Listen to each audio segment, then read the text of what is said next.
Today I have these Massdrop focal headphones. I've always wanted a pair of focal, so getting these for a good price was worth it. They were listed as one side not working, so we'll have to see if that's what's going on with them. But the picture showed the condition, and the condition was very good, so I thought it was worth taking a shot. A little unboxing for you.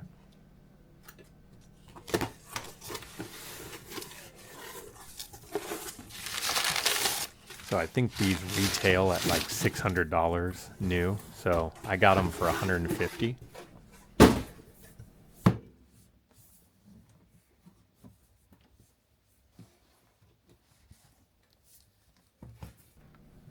You can see these things are in almost perfect shape.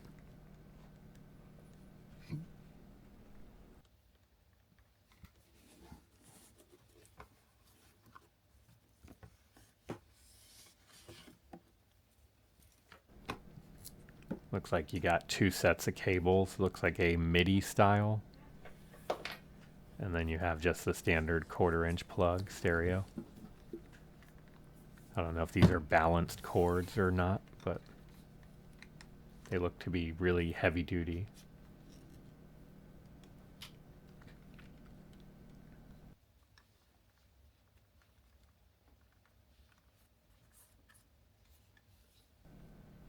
You can see the logo right there. Little stuff coming out of it. These are used.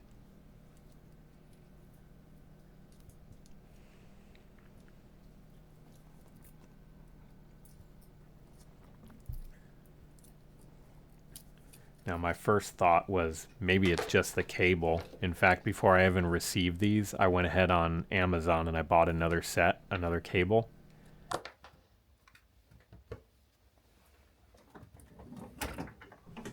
Grab my meter. I'm just going to set this to ohms.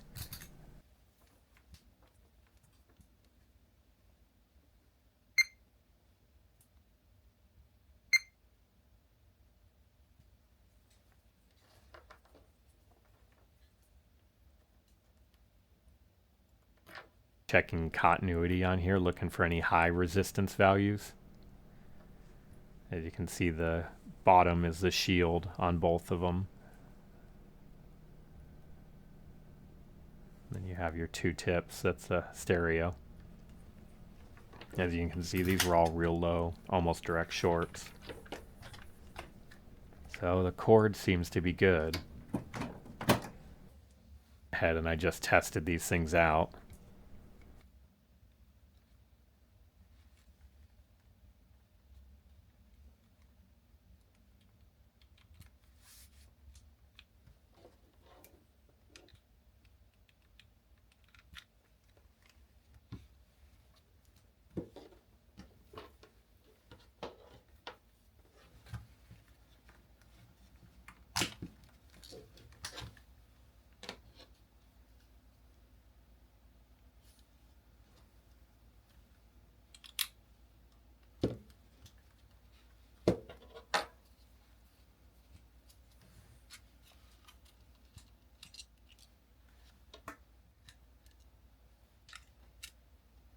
And just with these being used, I wanted to kind of take them entirely apart.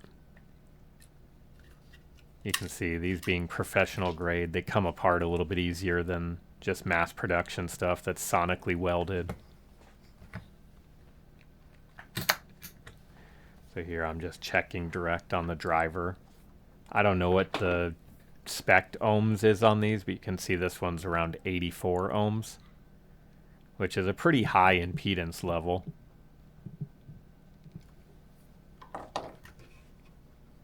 And everything was Torx except for the two screws holding the headphone jack in. Those happen to be Phillips. So everything else is a Torx. Relatively small one.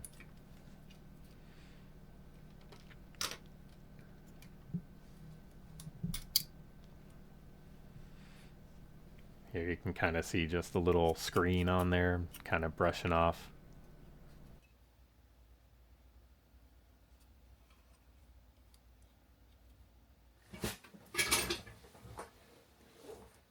Here I'm taking the other side off. the left side, which was actually the faulty side, or the side that had no sound coming through it.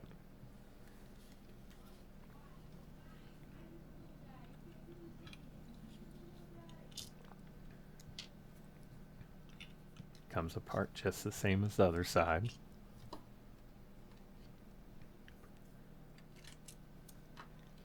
I had taken the end cap off thinking that was how these came apart, but that wasn't. That just screws on a decorative aluminum piece. Or magnesium. I think these actually are listed as that they're made out of magnesium. So just two little laptop style screws in there.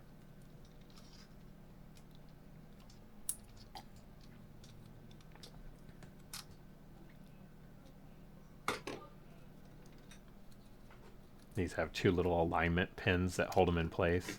Locate them.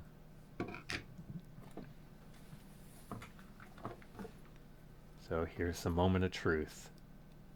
Wow, that's in the megs. Yep. Here's a close-up of the little wire that was broken off. This is like a mag wire that goes to the driver, so that's why this side wasn't working. I ended up soldering it under the microscope just to be sure that I had good connection with that mag wire. Mag wire, you really have to heat it up to get the coating to kind of burn off. It's got like an epoxy on it. So if you heat it up enough, you can get it to melt off the tip and make good contact.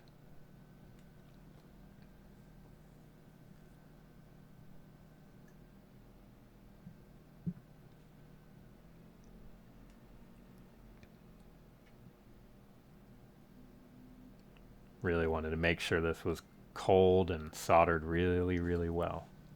Just really flowing that over and over again.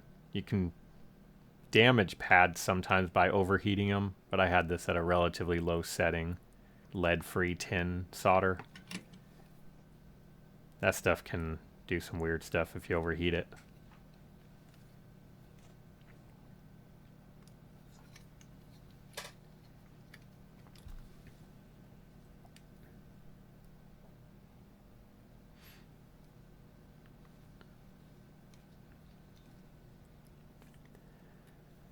Here, I'm just reassembling it.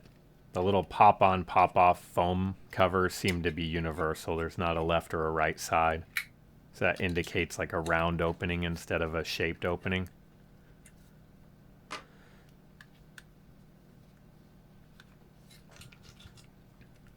Probably not the best frame up here. And these looked pretty clean. A lot of times I'll wash all this stuff. Most of the stuff on this came off of the desk.